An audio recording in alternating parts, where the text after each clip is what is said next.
Bismillahirrahmanirrahim. Biz bu fani dünyada gezerken çok vaxt egomuzun qurduğu nəhəng bir illüziyanın içində yaşayırıq. Düşünürük ki, evlilik sadəcə iki insanın bir araya gəlib imzaladığı sosial bir müqavilədir. Düşünürük ki, həyat yoldaşı tapmaq bizim şəxsi hesablanmış seçimlərimizin, qüsursuz zamanlamamızın, fiziki cəlbediciliyin, ortaq maraqların və ya sadəcə olaraq kör təbii şansın məhsuludur. Gələcəyimizi cılız dünyəvi ölçülərlə hesablayır, kiminlə, nə vaxt, necə bir evdə, hansı şərtlərlə ailə quracağımızı xırda detallarına qədər planlaşdırır və bu planlara nəzarət edə bildiyimizə inanırıq.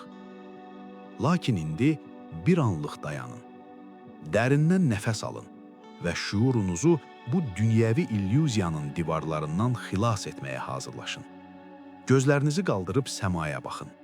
Milyardlarla qalaktikanı, trilyonlarla ulduzu bir saniyə belə xəta etmədən qüsursuz bir riyaziyyatla orbitdə saxlayan kainatın o nəhəng, mütləq arxitekturasında iki ruhun evlilikdə birləşməsi bəşəri bir təcrübə, bir sınaq və ya bir təsadüf ola bilərmi?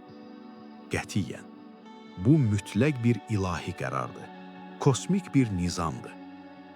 Quran-Kərim evliliyi və ailə qurmağı sadə bir əqd deyil. Mithaqan qalizə, yəni çox ağır, sarsılmaz, göylərin şahidliyi ilə bağlanmış müqəddəs bir əhd, səmavi bir müqavilə adlandırır.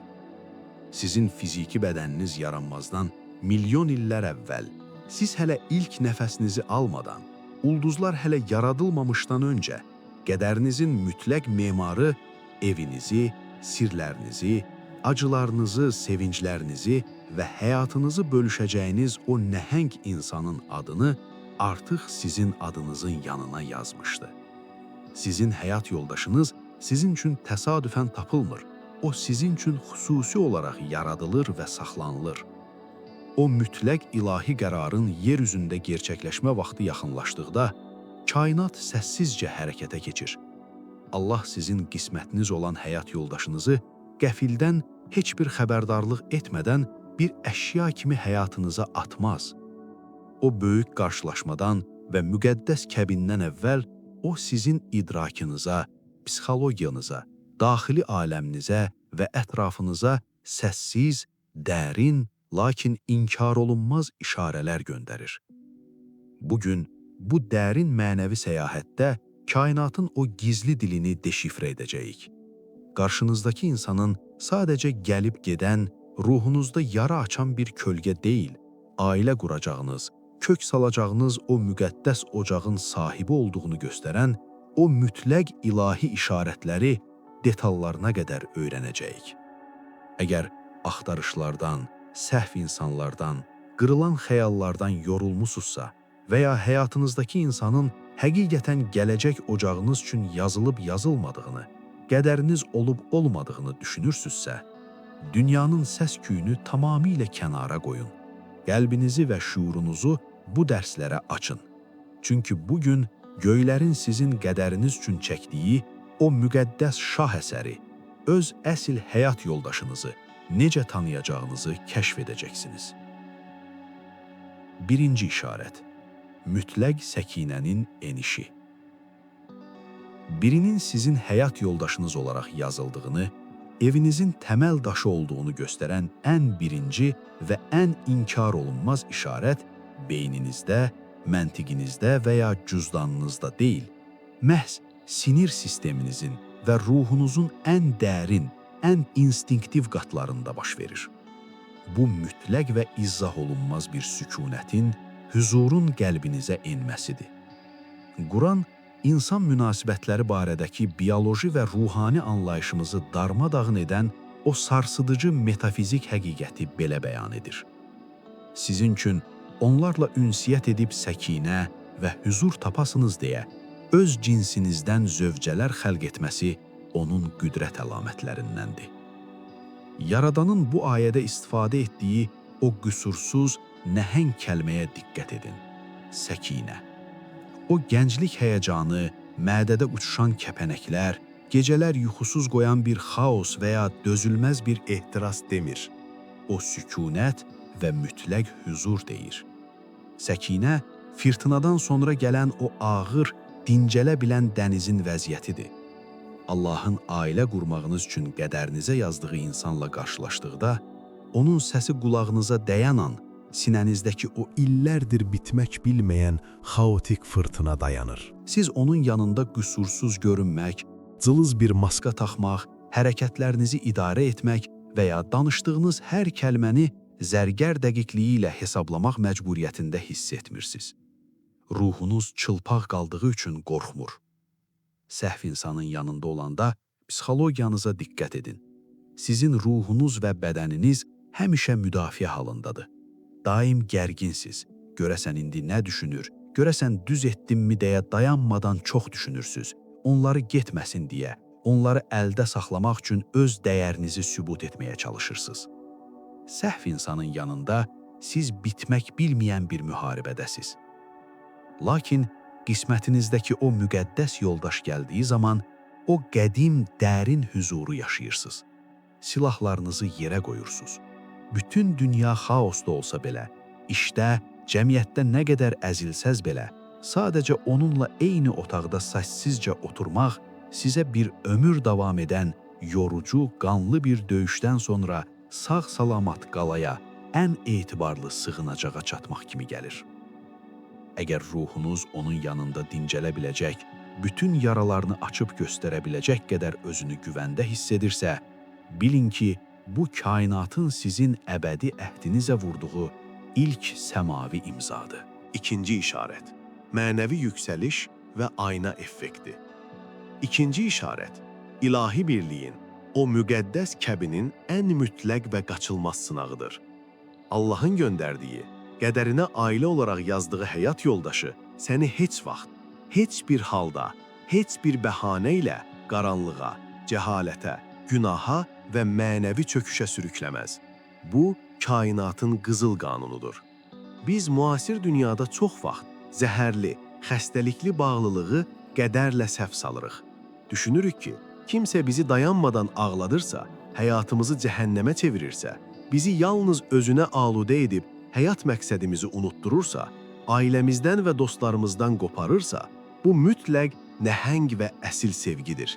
Lakin bu egonun və şeytanın ən böyük aldanışıdır. Evlənəcəyiniz, bir yastığa baş qoyacağınız insanın əsil işarəti odur ki, onun varlığı sənin mənəvi, intellektual və əxlaqi tezliyini təbii olaraq heç bir zorlanma, heç bir məcburiyyət olmadan mütləq şəkildə yüksəldər. Onunla gələcək haqqında danışanda, içində qəfil, heç vaxt yaşamadığın gözəl bir, daha dürüst, daha yaxşı insan olmaq istəyi yaranır. Özünü egondan uzaqlaşıb, yaradana daha yaxın hiss edirsən. Gələcək övladlarına layiq, təmiz bir ana və ya ata olmaq üçün öz-özlüyündə daha çox dua etmək, keçmişin yükünü atmaq, daha çox bağışlamaq, köhnə kinləri buraxmaq və qəlbini tamamilə təmizləmək istəyirsən. O səninlə, Allah səninlə inkişaf arasında qara bir maneə olmur. Əksinə, səni həqiqətə və işığa aparan mütləq bir kompas olur. O sənin ibadətinə, mənəviyyatına sevgi ilə yanaşır. İmam Əli, əleyhissalam, ruhumuzun yoldaşını, əsil cütümüzü tanımaq üçün bizə 1000 illər əvvəl qüsursuz bir düstur vermişdir. Ruhlar bir-birinə ayna kimidir. Sənin öz daxilində, təməlində gizlətdiyin nədirsə, sənə cəlb olunan insanda da o əks olunacaq. Ayna sadəcə fiziki üzünü göstərməz. Ayna sənin illərlə formalaşdırdığın əxlaqını, həyanı, səbrini əks etdirər. Əgər onun əlindən tutmaq, onunla gələcək xəyalı qurmaq sənə nura doğru, təmizliyə doğru addımladığını hiss etdirirsə, arxayın ol. Bu ailə təməli göylərin özü tərəfindən, mələklərin xeyir duası ilə nizamlanıb.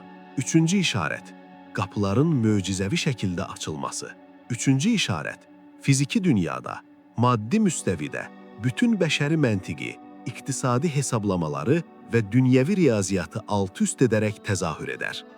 Bu, qapalı qapıların, illərlə açılmayan yolların möcüzəvi şəkildə açılması, xüsusilə də ruzi, bərəkət və şəraitin izah olunmaz şəkildə asanlaşmasıdır. Sənin qədərinə yazılmayan, göylərdə təsdiqlənməyən bir evliliyi zorla, inatkarlıqla oldurmağa çalışdığında, kainatın daim sənə müqavimət göstərdiyini fərq edəcəksən. Nə qədər cəhd etsən də, maneələr sanki yerdən bitərək artır və çoxalır. Ailələr qəfildən, ən bəsit səbəblərdən bir-birinə düşmən kəsilir, anidən fəlakətli maddi problemlər partlayır, zamanlama heç vaxt düz gəlmir və evliliyə doğru atdığın hər irəli addım ağır bir qayanı dağa qaldırmaq kimi sənin ruhunu əzir, qanadır.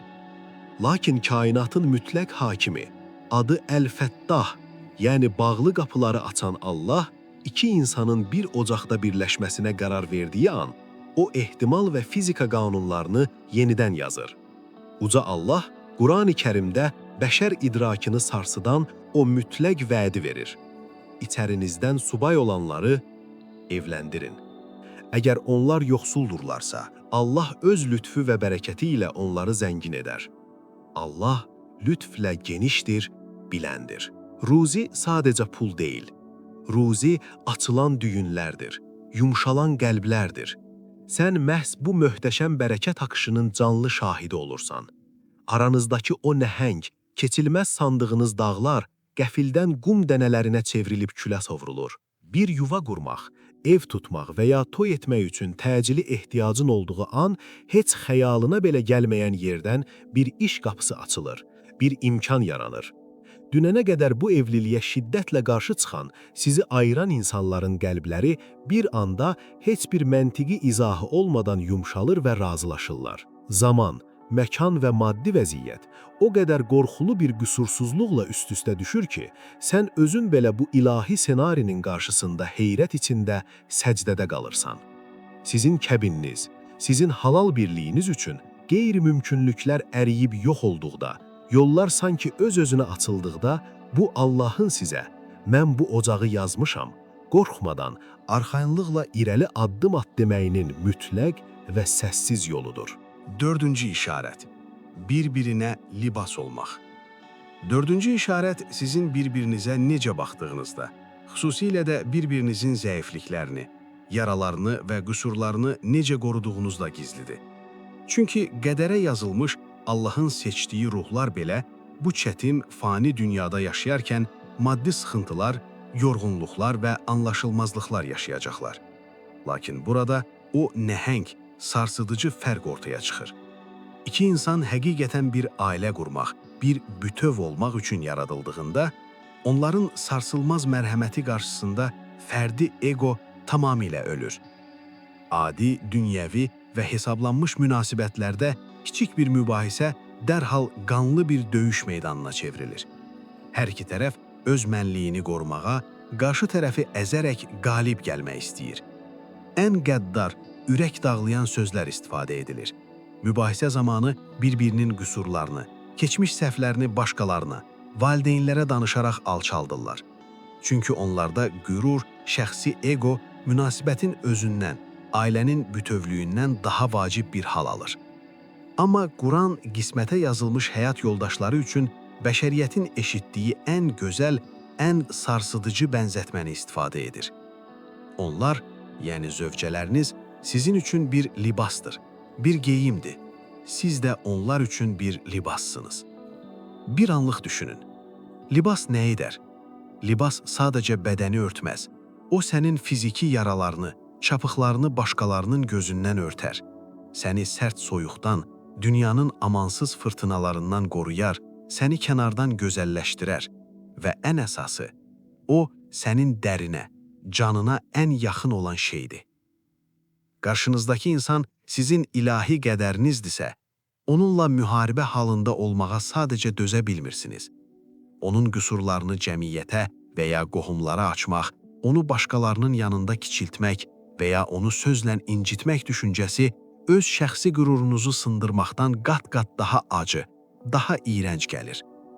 Mübahisə etdikdə belə bir-birinizdən ilk üzr istəyən tərəf olmaq üçün səssizcə yarışırsınız. Zəhərli ego, məvəddətin, yəni dərin, şərtsiz məhəbbətin ali titrəyişləri qarşısında tamamilə diz çökür və susturulur.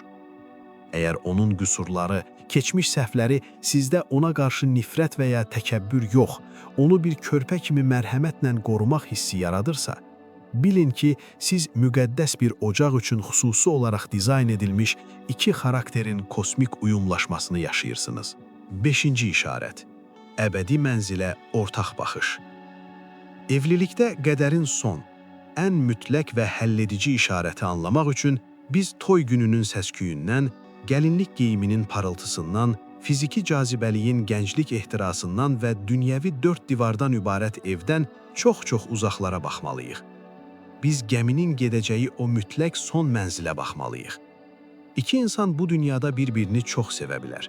Onlarda güclü cazibə ola bilər. Amma əgər onlar həyatın okeanında tamamilə zidd istiqamətlərə avar çəkirlərsə, onların fərqli məqsədləri varsa, o ailə qayığı gec-tez mütləq şəkildə fırtınada parçalanacaq. Allahın bu insanı sənə həyat yoldaşı olaraq, gələcək nəslinin davamcısı olaraq seçdiyinin ən mütləq işarəti odur ki, hər ikiniz əbədi mənzilinizə, həyatın məqsədinə dair ortaq, vahid və qırılmaz bir baxışı paylaşırsınız. Onunla eyni masada oturub gələcək haqqında danışanda sadəcə ev almaqdan, kredit ödəməkdən, maşın dəyişməkdən və ya lüks tətillərə getməkdən danışmırsınız. Sizin söhbətinizin dərinliyində böyük bir fəlsəfə var. Siz əxlaqlı, dürüst, cəmiyyətə faydalı və Allaha bəndə olacaq bir nəsil yetişdirməkdən danışırsınız. Həyatın qaçılmaz sınaqlarından, xəstəliklərindən və kasıblıq anından inancınızı itirmədən necə keçəcəyinizi müzakirə edirsiniz. Sən onda sənə sadəcə pul gətirən və ya yemək bişirən birini görmürsən. Sən dünyanın qəflət yuxusuna düşdüyündə, mənəviyyatın zəiflədiyində, səhər namazına səni oyadacaq birini, sənə Rəbbimizi unutma deyəcək bir əbədi yoldaş görürsən. O, səndən sevilmə üçün öz ilahi cövhərini, ləyaqətini və ya mənliyini dəyişdirməyini istəmir. Əksinə, onun varlığı sənin ruhunun qurumuş, inamsız qalmış torpağını suluyur və sənin içindəki ən təmiz, ən yaxşı versiyanın çiçək açmasına imkan yaradır. Onun gözlərinə baxdığınız zaman yalnız müvəqqəti dünyəvi bir tərəfdaş deyil, həm bu fani qısa dünya, həm də əbədi axirət üçün qırılmaz bir yoldaş gördüyünüzdə, Sirat körpüsünün o qorxunc dəhşətini keçərkən əlinizi bərk-bərk tutacaq bir dost gördüyünüzdə, bilin ki, göylərdə qələmlər qaldırılıb və qədərin səhifələri quruyub. Artıq axtarışı dayandırın. Bu, Allahın sizin üçün seçdiyi əbədi ailədir.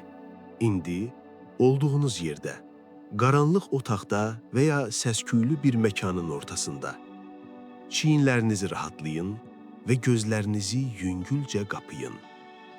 Dərindən, içinizdəki o keçmiş münasibətlərin narahatlığını, xəyanətlərin ağrısını, gözləməyin verdiyi ağır yorğunluğu, görəsən evlilikdə səhv seçim edərəmmi, bədbəxt olaramı qorxusunu içinizə çəkərək çox dərin bir nəfəs alın. Və indi yavaşca bütün o ağır yükü, o qaranlıq illüziyaları, o hesablanmış bəşəri təlaşları bədəninizdən və ruhunuzdan çölə, sonsuzluğa üfürün. Özünüzü sərbəst buraxın. Zəka gözünüzlə, bütün səmimiyyətinizlə qəlbinizə baxın. İllərdir ağır bir narahatlıq içindəydiniz.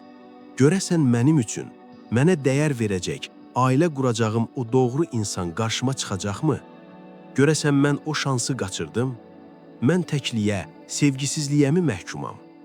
Bugün, bu an, ilahi elmin nuru ilə o mütləq həqiqəti öyrəndiniz. Gecənin qaranlığında ulduzları yaradan, qalaktikaları qüsursuz, toqquşmayan şəkildə nizamlayan, bir qarışqanın səsini eşidən Allah sizin qəlbinizi və gələcək isti ocağınızı heç vaxt unutmayıb. Sizin qədəriniz artıq lövh-i məhfuzda yazılıb. O tamamilə təhlükəsizdir.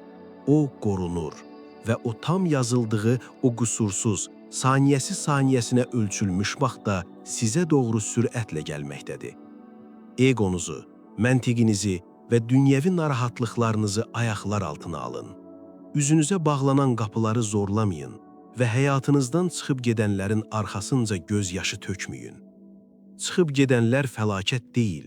Onlar sadəcə olaraq gəlib qalacaq və sizinlə o müqəddəs əhdi bağlayacaq olan yeganə insan üçün yolu təmizləyirdilər. Ruhunuzun ən dərinliyindən tam bir güvənlə və səmimiyyətlə Rəbbinizə, Əl-Vədud, yəni ən çox sevən olan Allaha bu səssiz fəryadı yüksəldin. Allahım, qəlbimi, gələcək ailəmi və qədərimi sənin sonsuz, mütləq hikmətinə təslim edirəm. Ruhumu mənim üçün yazılmayan, mənə zərər verəcək əlaqələrdən təmizlə. Məni o müqəddəs əhdə hazırla və zamanı gəldiyində ruhunu mənim ruhuma bağladığın, məni yarı yolda qoymayacaq o insanla məni qovuşdur. Bizim birliyimizi və ocağımızı dünyada hüzur, axirətdə isə sənə yaxınlaşmaq üçün sönməz bir nur mənbəyi et. Hiss edirsinizmi? İçinizdəki o illərdir daşıdığınız narahatlıq daşı necə əridi, necə yox oldu? Çünki siz artıq öz məhdud, cılıq ağlınıza güvənmirsiniz. Siz qəlbinizi və gələcəyinizi bütün qədərlərin mütləq sahibinə, Yaradana bağladınız. Ruhunuzdakı bu mütləq qərarın, bu dərin təslimiyyətin göylərdə şahidlik edilməsi üçün rəy bölməsinə keçin və kainata öz təvəkkülünüzü, inancınızı belə bəyan edin. Qədərimi Allaha təslim edirəm. Mənim üçün yazılmış o gözəl ailəni, sükunəti və gələcəyi qəbul etməyə hazıram. Əgər bu dərin mənəvi səyahət qəlbinizdəki o gələcək qorxusunu, o yalnızlıq hissini bir zərrə qədər də olsa qıra bildisə, daxilimizdə o güclü oyanışı, inamı yaratdısa, zəhmət olmasa bu videonu bəyənərək və Sözlə Nur kanalımıza abunə olaraq bu mütləq həqiqət və idrak yolunda bizimlə birlikdə addımlamağa davam edin.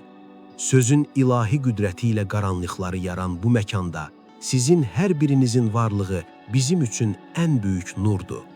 Qədəriniz daim aydınlıq nurla, gələcək müqəddəs ocağınız isə hər zaman mütləq sükunətlə dolması diləyi ilə. Sizləri o qüsursuz, qapıları açan Allahın mütləq amanına tapşırıram.